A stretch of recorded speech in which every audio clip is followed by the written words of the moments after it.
I'm Dream Queen, and you're in the cab with me. Thank you so much for rolling and welcoming my guest, Bad DJ. Thank you. Thank you so much. Appreciate it. Appreciate the invite. I'm honored to be here always. Right on. Most definitely. It's been a long time since I've had you in. I think it has been. Yeah. Yes. And the book, Mutual Aid, oh my gosh, it's just perfect for what we're going to talk about today. Because part of what I wanted to share today is I know there's a lot going on in the world, and a lot of ways as a boomer that I have had to change and had to look at where I came from so I don't end up being part of the problem. I end up being part of the solution. And I've worked very hard to move from, as I put it, and as many other people put it, most of us boomers were taught punitive thinking, okay? And what I had to learn, especially with raising a child, is I had to move, because I got called on my stuff, thank goodness, and I had to move from punitive to restorative. And Bad DJ is referring to our next book club book, Mutual Aid by Dean Spade. For those of you who want to go to In the Cab Radio at Linktree, please check out the links there where you can find copies of the book. It is how we can support each other through times of crises, and I think through every day. Yes. Well, every day, that's the important part, is every moment that we're around and whatever we're doing, that being aware and present is such an important thing. I know a lot of people haven't been able to do that because of past traumas. And I know myself being one, why was I punitive? Why did I stay punitive in my thinking and my actions for so long? Because, well, golly gee, you sexually abuse your children when they're born. Yeah, you're going to get some angry people, no matter what the abuse was. And that's something that I see.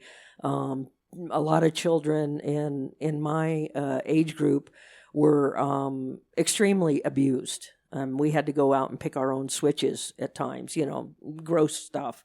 In my generation too. I had, not me personally, I don't think I ever had to pick a switch, but kids on my block definitely did. Yeah. Go get the spoon. Right. One of mine was. Ouch. Would you please explain? Oh yeah, I had to go get my belt from my granddad. Yeah, you had to go get the weapon of your destruction. Yes. Can you explain to people what you mean by restorative versus punitive? Well, these two words. Okay, yes. Punitive is I got hurt, I'm going to turn and hurt you. Okay, restorative is I got hurt, I'm going to heal first before I deal with you. And to me, that's the step that I had to take, and I'm still taking. I'm going to take this step until the day I leave here. To continue to look at my culturalization and what it taught me to do and how it taught me to hurt people and that it was okay to hurt people. And that is what not doing our childhood work brings us. As I see it, a lot of what's happening now in the world is a whole lot of people were hurt as children and all they know how to do is turn and hurt another. Whereas restorative is I've taken the time to look at my hurt and change it. And actually, I have to forgive. I have to forgive myself for my actions. I have to forgive others. That's a whole nother topic, sometimes difficult to do. Forget, but not Forgive, anyway. but not forget. Yeah, forgive, but not forget. Right. Yeah, because that's important. Because when I'm gonna restore myself to a healthy place. I mean, that's a condensed, simplified version of restorative, but there's a whole line of thinking around, especially around the law. I was going to say, I've heard these terms used in reference to restorative and punitive justice. Yes. So we can look at it as punitive justice is we punish people for having problems or having committed a crime versus trying to restore them and the relationship that to the victim, yes. We have some reconciliation. And that's where we get cycles of violence and the endless wars where it's like, well, they did that to me, so now I'm going to destroy all of them. Right. Or you stole from someone, so we're going to put you away for 3 years. Right. And these are very complex subjects, folks. So please don't take the surface as we touch on these topics as the answer. You know, I can hear you talking into your radio right now, like, well, people deserve to be punished. What are we going to do with the murderers? But we have to, part of this work, a huge part of this work is educating yourself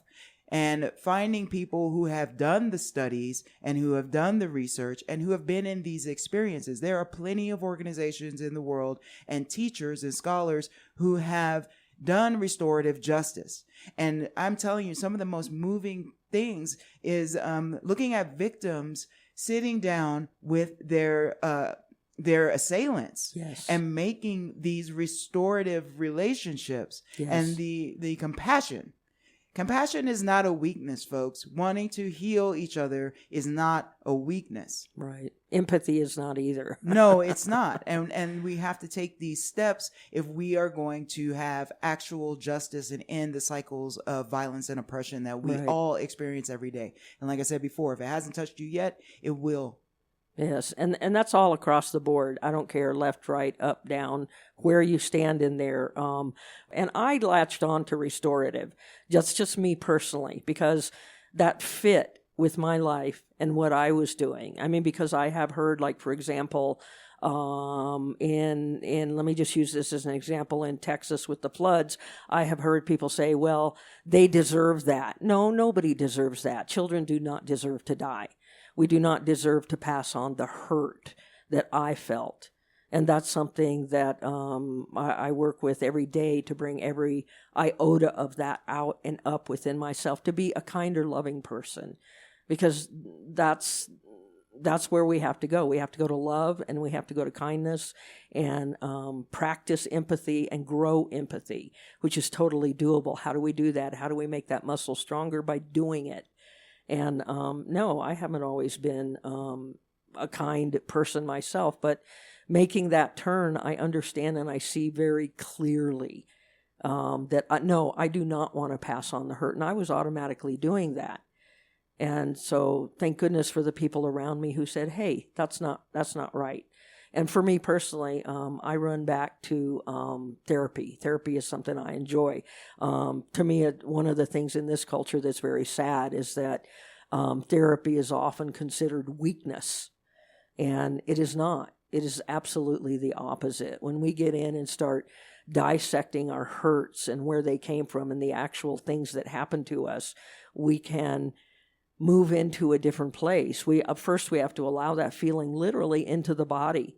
And yeah, that's hard. When I first did that in my 30s, I spent, I can't remember how many weeks curled up in a ball in bed, feeling all that stuff. No, I didn't want to feel that. Who wants to feel that? That's yucky. That's ugly. That's harsh. That's disgusting. That's difficult. That's where the tears and all of it comes, all of it. But going through it has changed me, and I still go through it as little bits and pieces bubble up, because I think some of the traumas that some of us experienced do take a lifetime to change. It has taken me a lifetime to find kindness and love in my heart, and that's all I want to put out in the world. I don't always succeed with it, but that's okay. I will continue to forgive myself and absolutely love myself in totality, which makes me want to mention Bell Hook's book, Communion. I think that's a really incredible one for anyone. It's very what I would call action-oriented. For me, I don't think anyone can read that book that has experienced the kind of pain growing up, especially as women in this culture. Oh, come on. We've all experienced it, and it helps. The way she wrote that book, it was easier for the emotions to come up and bubble up, and I can always appreciate a writer who does that. And so that as the emotions come up, I have to stop, put the book down, go deal with it, and come back to the book whenever I'm ready. But yeah, it's important. Thank you for bringing in Communion. We love bell hooks on this show. And for those of you familiar with our book club, and if you've been with us since the beginning of the book club about 2 years ago, the first book that we did was all about love. And Love Song to the Nation is the 3-book series that Bell Hooks wrote for America. All About Love, New Visions is the first book. Salvation Black People and Love is the second book. And Communion, The Female Search for Love, is the third book. And I encourage all of you to look for these books, but especially to find our show series on it. It's not available on the podcast outlets, but it is available on Mixcloud, in the Cab Radio on Mixcloud. And you can see all of us cover all about love. I think it was like 7 or 8 guests I had in that are associated with KMRD or friends of mine, and we picked apart All About Love chapter by chapter. It's not available on the podcast outlets because that was before I was available there, but please check it out. And that book is also, if you go to In the Cab Radio on Linktree and scroll down to the bottom, book club resources, you can see that there is a copy of that available in the library archives on the internets if you have trouble getting the book. But thanks, Bad DJ, because I do want to get through that trilogy. And you said Communion is a pretty easy read. Well, it's an incredibly easy read, and quite frankly, the subtitle "Female Search for Love," I would leave the word "female" off and put "Search for Love," simply because of the way she breaks down our cultural training. And yes, as women, it's very much. The more we do our work, the less the younger people are going to have to do their work, because they're going to be able to grow up in a society where this isn't true. And this is the book, having a boy child who reads a lot of stuff by men, for men, about men. I have asked him, this is the one book that I've asked him to read. I said, you need to read one book at least by women, for women, about women. And because as a young man, this, how do I say it? This explains a lot. There's a lot of unspoken things in our culture, and she speaks it in this book. And I think that for anybody, especially men, this is a book for men too, very much for men and women. And so, yeah, this is the one I've asked my kid to read, and he has agreed to read it. I think that we all need to go across the lines. Yes. Especially men, because we are by default as women or non-binary people subject to patriarchy in America. Everything comes from the male vantage point. Right. And dare I say, the white male vantage point is a dominant culture. That's just what we're given from their point of view. They're in charge of the movies. They're in charge of the government. They're in charge of the school systems. They're in charge of the financial world. Even through whatever we want to say about the progress of the feminist movement, men are still leading us by their penchant toward the punitive ways that they were raised. Right. That you have to be a tough guy, that war is the answer, right. that beating someone is the answer, and right. to obedience because I know what's best for you. What is that show that used to come out back in your day? Father Knows Best? Oh, jeez, please. That was not one I watched. No, but it was on. But it was absolutely, well, all of it, from Leave It to Beaver, all of them. Yeah. Yes. Daddy Knows Best. And now there's this one Republican politician was like, a lot of people look to Trump as a father figure, and I think we should have nicknames for him like Daddy. If you question me, you guys can search it before they turn the internet off. Somebody out there wants us to call Trump Daddy, or did at one time, and this would all point to the delineation down to government and oppression and sexual assault and all of these things where these happen in the family. Right. And so now we've got a criminal president who commits these atrocities. Right. And we are still expected by other patriarchs in our society to acknowledge that and still accept him as a father figure. Well, and the fact that the isolated nuclear family is still woven into the dead American dream, which is still pushed out there. I mean, it may be dead, and yet I see all kinds of young people around me still falling into that same thing, the isolated nuclear family, me and mine. I have me and mine, and I will protect me and mine, and to heck with everybody else. It really doesn't work that way. We are all so incredible connected and interconnected. And the way that the isolated nuclear family was ripped out of the extended family, the tribe. Sometimes someone has said, don't use the word tribe. Well, I'm going to, because it works in my world and the way I was raised. Because the fact of it is, we are all raised in different universes. And how do we come together to back together from this isolation? I think that's part of what's coming up now, and part of what, for me, that has gotten me from the whole punitive to restorative is to see that, yeah, we are so interconnected, all of us. And yet, I also see that we're not always taught how to relate and be with each other in positive ways. You talk about daddy, we're supposed to see male figures in a certain way. We're supposed to see female figures in another way. And I am glad, quite frankly, that all of that is crumbling right now. I don't wish the hardships that are here and still to come, I do not wish that at all on any of us. And yet, this system of being does have to crumble. It has to change. Because it's clearly not working as I see it. So, But this is progress. Well, whatever that word means, that's a hard one. Progress in terms of capitalism, even that is suffering under this system. It is exactly unsustainable. Exactly, it's all unsustainable. But the idea that these systems of capitalist colonialism is somehow making the world a better place it's a fallacy.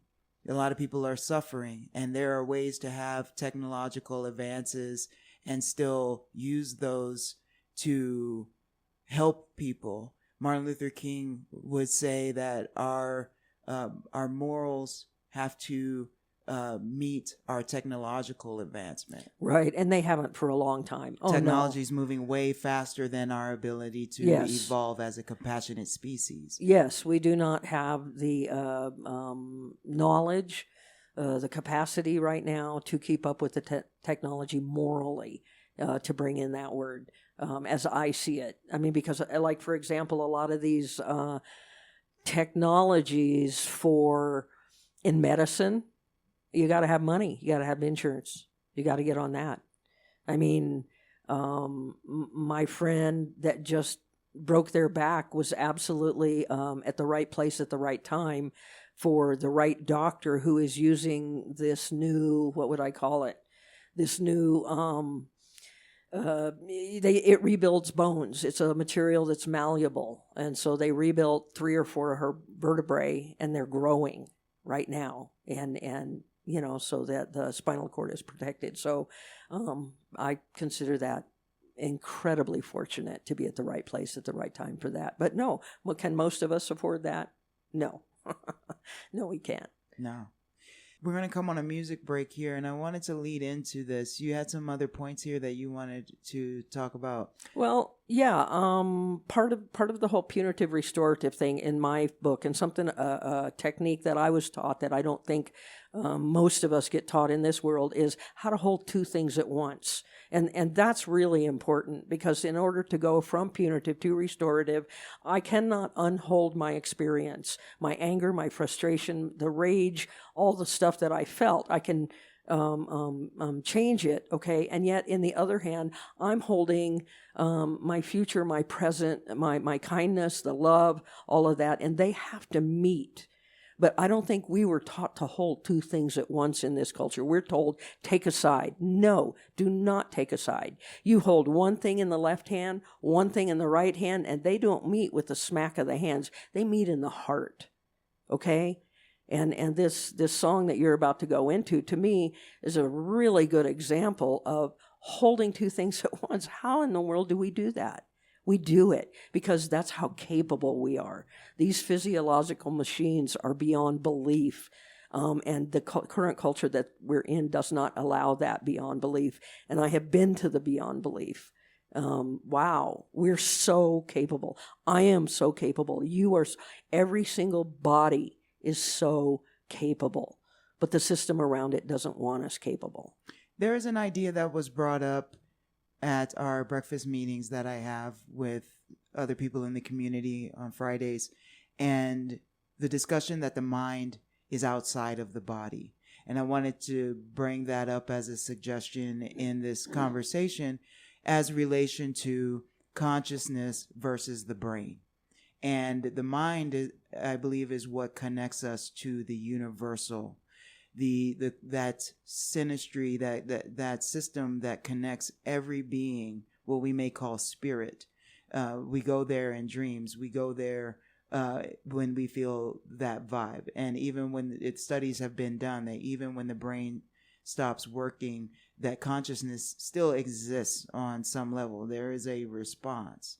And this can get really spiritual, but the idea that there, beyond our meat suits, as I like to call it, there is a universal consciousness that we can tap into. And I think that personally is that place as well that we can reach into, that will connect us all and allow us to do way more work than our plain old bodies could do. Know thyself, because we get there by going inward, not outward. We go inward and we continue, whether it's meditation, whatever, go in, go in, go in, go in. And the further in we go, the further know thyself I am, the more this stuff it's all there.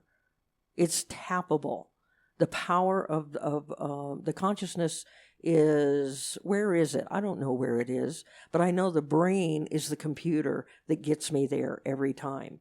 And the more I have, whether it's candle scrying or meditating or whatever, focus, learning to focus and what that means, the ability to manifest, all that stuff is connected. But we have to go within and continue that inward journey. I think it's all related. These are all working parts of a machine, because I still, in my studies of metaphysics, there are just some things that are completely unexplainable that happen outside of the body that are, they're noted by psychics and by scientists who have studied psychics. And when we appreciate that we can do so much with the tools at our disposal, there is no real getting off the hook about what is possible. Right. Right. So this song that you suggested that I play for the people is by Perla Batala. It's a Leonard Cohen song called Ballad of the Absent Mayor. And, what really stood out to me was the line here on topic. He tracks her all day, oh, blind to her presence, except to compare his injury here with her punishment there. Yes. I mean, to me, this song is so multi-layered. It's about, for me, many things. It's about my relationship to myself, and gaining that place where there's no need for the whip, no need for the reins, right? And the ability to hold so many things at once, which I know these human bodies can, to hold the multiplicity of self, to pull in a word that I've used for a long time, and all the different aspects. Because once we start going inward, oh my goodness, it's a treasure trove. To me, it has been a treasure trove. And I'm very grateful someone sat me down and said, hold on, go inward, know thyself, to use a word that is commonly thrown around. And, I guess you'd have to be in my brain to understand how it's all connected with this song. This song, I've been a Cohen fan since high school, and this song has represented for me the power struggle between heterosexual relationships, or even all relationships that may be based on heteronormity, where there is a dominant and a submissive, or a dominant that seeks to control or tame that which is perceived to be submissive, and the woman or the femme in the relationship, especially coming up as queer, who's in the 90s, who's the man, who's the woman, who's the boy, who's the girl, like that is what relationships are based on, is a relationship of dominance and submission. So the song always kind of turned me off in a way, because it was, you're using terms like whip and pursuit, and it's quite oppressive in a sense that it's like, okay, we're on this journey with this man who is trying to overcome his penchant for dominance. But I like how you put it. I had to take that song inside because for me there's a young man in here too. And I've known that my whole life, right? And so that's why I took that song and took it inward, okay? And that's why I use a term like the multiplicity of self, because I have gone, speaking of, sexuality in many realms, yes, I've been a queer most of my life. In these just past 2 or 3, 4 years, opened myself up to men in a different way that I never had before. For me, that was part of my healing, okay? So I have really had to go in and find who's in here, all these different aspects in here. And yes, it does outwardly seem like a very typical heteronormative song. To me, it's not, because I understand I've always called him the young man within me, okay, because he's here. He's always been a huge presence in my life. It doesn't make me psychotic. It makes me, like I said, it makes me just understand the multiplicity of myself. A lot of us have many different voices within us, but we don't always acknowledge them for fear of being told that we're crazy. But I was taught the multiplicity of self, and it helped me to integrate all the voices within myself. Okay, we all have many different voices, I think. Maybe some people don't. That's cool. I'd love to talk to them, because most people I know have different aspects, right? And for me, all of it comes back to, and I can't be kinder outwards until I've kinder inwards, and that's what the going inward and the spending the time to continue that inward journey. To wherever that is. I know, like you said, the body can die and consciousness will still be there. I mean, we know that for a fact, that at least for 10 minutes after death, you are still there after your body dies. I mean, that's for sure. And I love science. I love to study all that stuff. Well, I always say the scientists are catching up to the mystics, and this is where we meet across the table, because, the truth of the matter is that we've been doing work with ancestors and spirit realms for millennia. Yeah. And so when the scientists get there, then I welcome all the rest of you to the table. If you want to ignore, what shamans and mystics have been trying to tell you. Yes, spirit is real. Yes, these orbs are here. Yes, these whispers from beyond, and people that have near-death experiences or actually die and come back. Yeah. There is evidence if you believe people. And that's part of the colonist, like, capitalist mindset. I got all this money. I'm going to invest in science and university, and I'm going to kill all of the indigenous shamans and their religions so that I'm going to make one way available to you, which is my way, Daddy. Right. And that's the way that you're going to do it. Right. And it's just really like, we've known that spirit exists outside of the body. For a long time.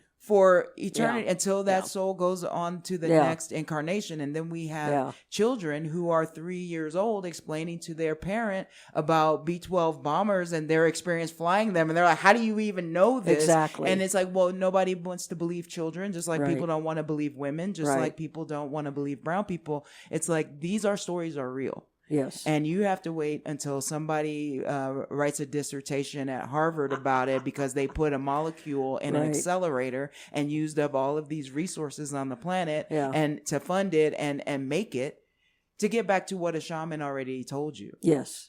Yes. I'm sorry, that's my little rant. No. TED Talk. Believe people. Yeah. No, it's true, because science, I've always said, science is looking for God. Yeah. And like, God's already here. CERN will tell you we're trying to find the God particle. Well, it's within every single one of us. And that's why we go within and know thyself. Keep going within, no matter what technique you use. And to me, getting inward means we have to acknowledge the traumas that we've all faced and not pass them on. To me, that's absolutely imperative. Because if I'm stuck in a trauma, I better resolve it. Because I don't feel, this is me personally, okay? I don't feel I have the right to tell someone else, well, you can't say that or do that because I'm triggered. Okay, I have to resolve my triggers. I have to delete, and I've said this for years, I have to delete my triggers. And I'm still doing that. If there's any left, I'm going to find them and I'm going to delete them because they're nobody else's responsibility but mine. No, I'm triggered. So I'm glad you're right. I was like, well, are we going to get there? Maybe we won't. That'd be great. But because we talked a little bit in pre about this. So especially in this culture of people who are like, it's my First Amendment right. I'm going to say what I want to say no matter how it makes you feel. And so what I'd like to ask you to break down give an example. What we say is a trigger versus what's blatant disrespect and inconsideration. Exactly. Because, yes, and that is important, okay? Because if you tell me, call you XYZ, I will call you XYZ. I will call you whatever you ask me to call you. I think that's respect. Like, for example, if okay, a lot of my friends are, a lot of them are dying and dead now, but a lot of them have been Vietnam veterans, right? Or veterans of any war, right? I am not going to, on the 4th of July, explode fireworks and hurt and trigger that PTSD because that stuff's real. Okay, that stuff is so real. So yeah, you're absolutely right. There's a fine line in there. We better find where it is. And I'm going to come back to love and kindness, love and kindness, love and kindness. It's where I know I have worked very hard to get to. And hallelujah, I finally have it in here. It's like, where's it important? It's important in our hearts. And that we can every day. Yes, I agree with you, if someone says that's my First Amendment right to hurt other people, well, if you're hurting other people, you're going to have to deal with the consequence. Okay, that's a fact. If you choose to ignore what someone asks you to do, you will have to suffer the consequence, whatever that is. So give me an example quickly of a trigger that you would like to see deleted. Holy cow. Okay. Well, I'm at the place where you could call me a bad name and I don't care. I don't care. I'm not triggered. Call me anything you want. I don't care. I no longer care. I am not triggered. I deleted that trigger. I used to go off. Call me this. Me. Call me that. Me. No, it doesn't matter. I don't care what you call me anymore because I know who I am and I know what's inside of me. Whatever those words are. No, I am not going to, it's not as, who is it? Jefferson Fisher says, some people aren't worth getting out of the chair for. Yeah. Okay. and that's what you got to figure. What's worth getting out of my chair for? And I think that's the difference there. I'm just unpacking this here with you is my response to my triggers, not necessarily that I can make what someone do something different or say, but how I respond to what someone is doing is it's a management. Don't make your injury your identity.